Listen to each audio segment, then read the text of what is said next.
Next, what's a cross-check? Cross-check. Again, we talked already about check as payment, check as a security for payment is an aval. So, what's a cross-check? It is a check with two parallel lines diagonally written on the upper left portion of a check. Cross-checking. It's two parallel lines diagonally written on the upper left portion of a check. So, in a check, parallel lines, two parallel lines diagonally written. What's the purpose of crossing a check? What are the different purposes for crossing a check? First, under the Code of Commerce, the purpose is to protect the interests of the drawer. Drawer here is the one who is drawing money, getting money from the drawee. Drawee is a bank, it's an institution, financial institution. Drawee. Drawer is asking for finances or money from the drawee bank. So it's to protect the purpose of the interest of the drawer. When the drawer crosses a check, yes, diagonally written, he sends a message to the drawee that the latter must pay only to the right party. That is the person designated on the check. If the drawee pays to the wrong party, the drawee does not have the right to deduct or debit the amount of the check from the account of the drawer. So, it means to say, protecting the interest of the drawer.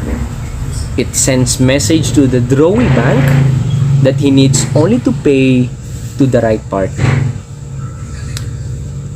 Otherwise, the drawee bank does not have the right to deduct or debit the amount of the check from the account of the drawer. Next, number 2. Under the general practice, a cross-check can only be deposited by the payee to his account in the bank.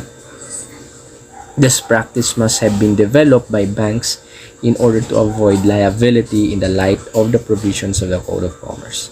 Again, a cross-check can only be deposited by the payee to his account in the bank. So, deposited, that's the purpose, can only be deposited, the cross-check can only be deposited by the payee to his payee. The one who is receiving the money, the payment rather, deposited by the payee to his account in the bank. This practice must have been developed by banks in order to avoid liability in the light of the provisions of the code. So only deposited only to the payee. Next, as developed in jurisprudence, the crossing of a check is an indication that it has been issued for a specific purpose. It becomes the duty of any party dealing with the check to find out such purpose. Otherwise, if the check is used for a purpose other than that the intended by the drawer, any party using said check for another purpose shall not have the right to be paid thereunder. How is that? Let's have a problem here to be enlightened more. A was selling his car. He appointed B as his agent. So therefore, A now is principal. They are already under agency. Contract of agency. Because A is the principal, B is the agent. Agent B here has the duty to sell the car. B contacted C, who showed interest in buying the car. In order to show such interest, C was persuaded by B to issue a check. C was persuaded by B to issue a check. So therefore here, B is asking C as a payment for the car, is asking C for a check as a payment of the car. C was persuaded by B to issue a check payable to the order of B. Yes, this is now payable to the order of B. Payable to the order of B, in order that the latter in order that B can show the check to A, only for the purpose of making known the interest of C to buy the car. So, C will be issuing a check payable to the order of B. So, handed it to B, and then B will show it to A as an interest of C, in buying A's car. C issued a cross-check which delivered to B. Okay. Instead of showing the check to A, B endorsed and delivered the check to pay the maternity expenses of his wife with the Delgado Clinic. Okay. So, this topic is already in negotiable instrument. Again, C here issued a cross-check. This is a cross-check. C delivered that cross-check to B. Now B is already holding the check. Instead of showing the check to A, B endorsed it to the Delgado Clinic to pay the maternity expenses of his wife. Since the amount of the check was even more than the maternity expenses, B was even given the excess in cash. When the check was presented for payment to the drawee bank, okay, since the amount of the check was even more than the maternity, so therefore B was given even an excess, the change in cash. So when the check was presented for payment to the drawee bank, the latter dishonored or refused to pay the same in view of the stop payment order previously given by C. So now,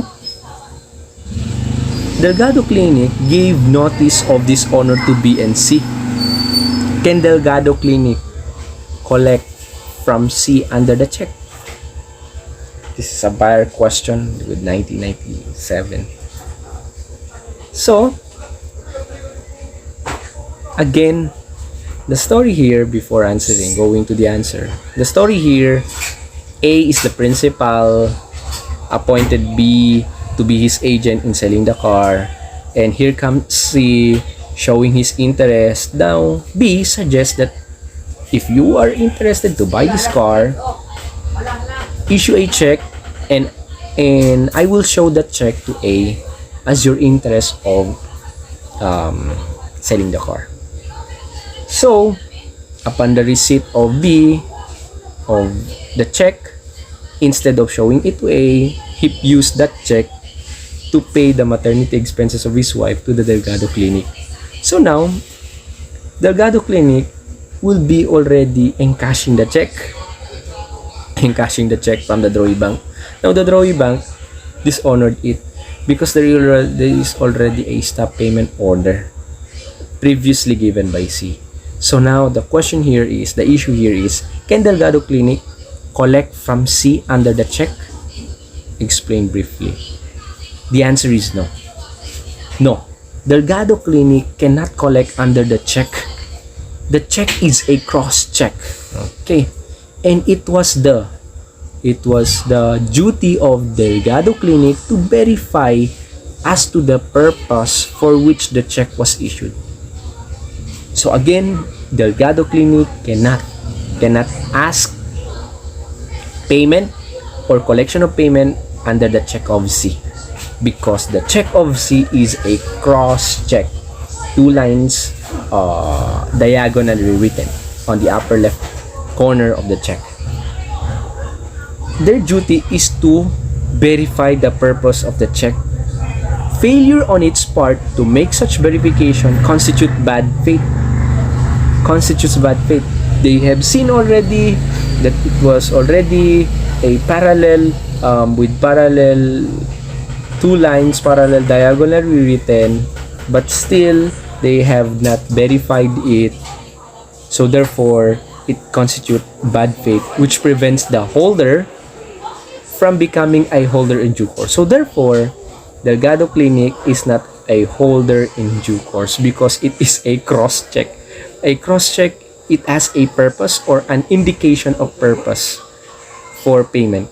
Not being a holder in due course, Delgado Clinic is subject to the personal defense of breach of trust on the part of P. Again, Delgado Clinic is subject to the personal defense of breach of trust on the part of B.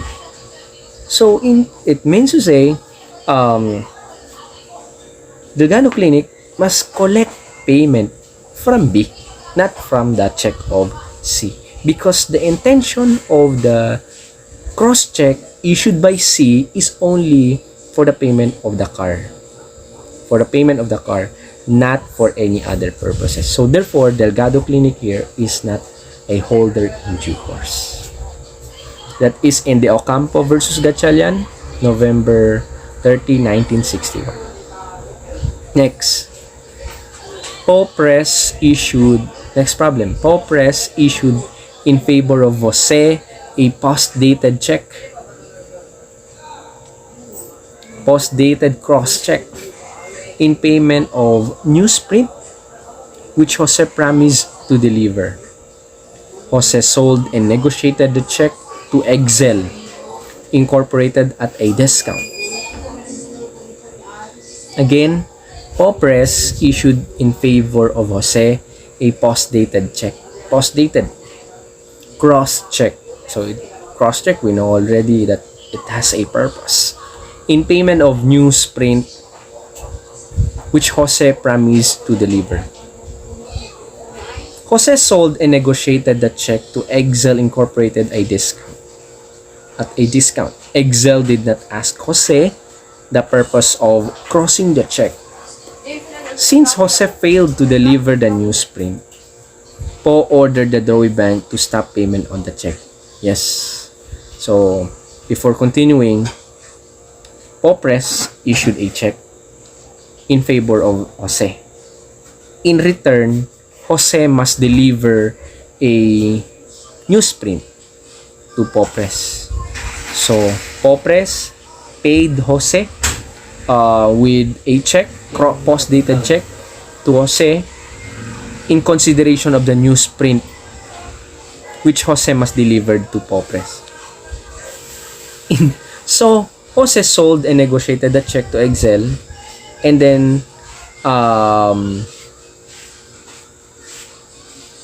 Jose failed to deliver the newsprint. So therefore, since there is failure to deliver, Popres ordered the Drawee Bank to make a stop payment on the check. Efforts of Excel to collect from Po failed. Okay, so now, since Excel received the check from Jose, but Excel failed to collect, Excel wants to know from you as counsel.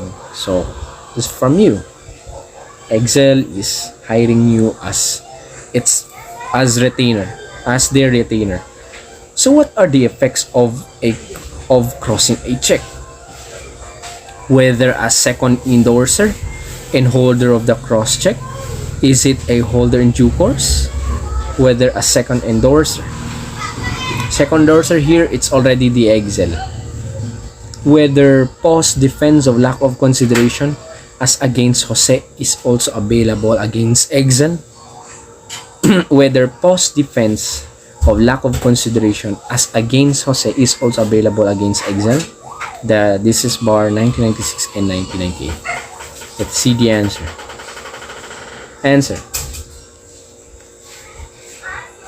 The effect of crossing a check is to warn the Drawee Bank to pay to the right person. So again, that's the very purpose of the cross check, is to send a message to the Drawee Bank that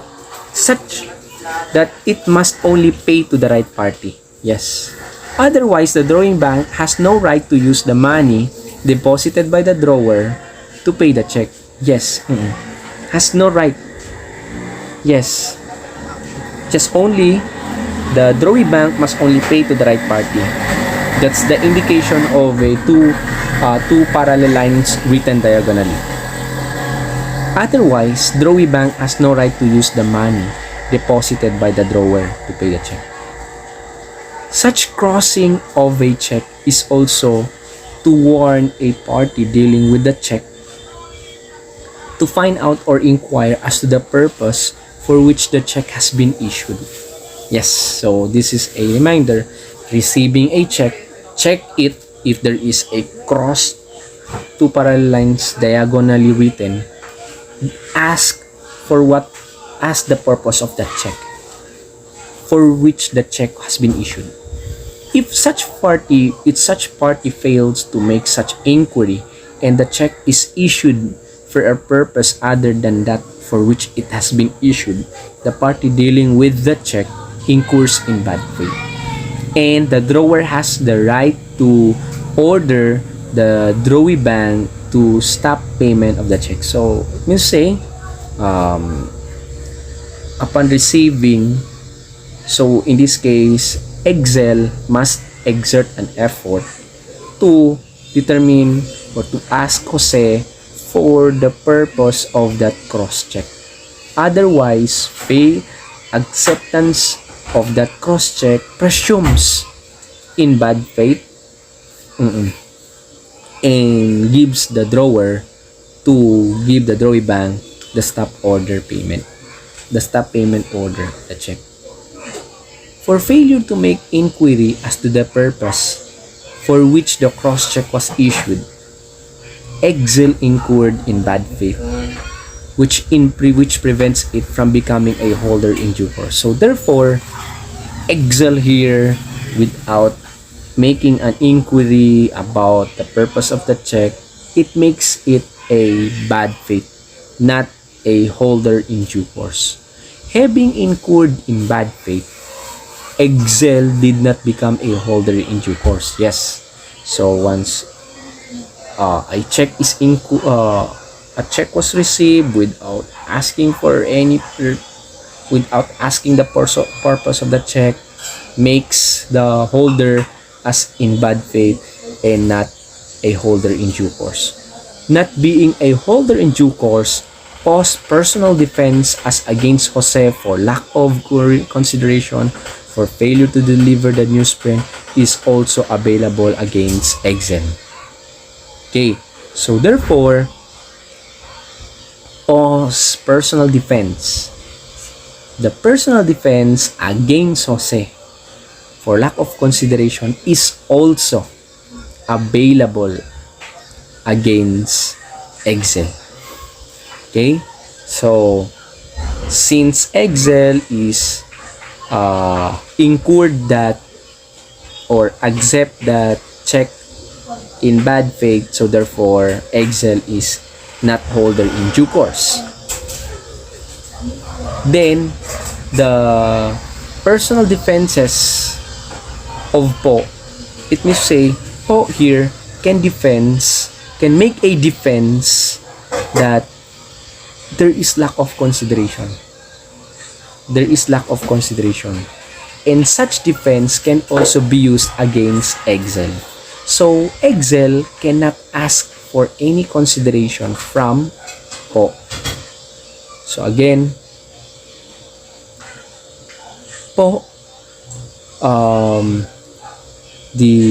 his personal defense for lack of consideration is not only can be made against Jose for failure to deliver the newsprint, but also such personal defense for lack of consideration is also available against Excel, because Excel is not a holder in due course, it is a holder in bad faith. So that's the legal effect when receiving a, we call this a crossed check.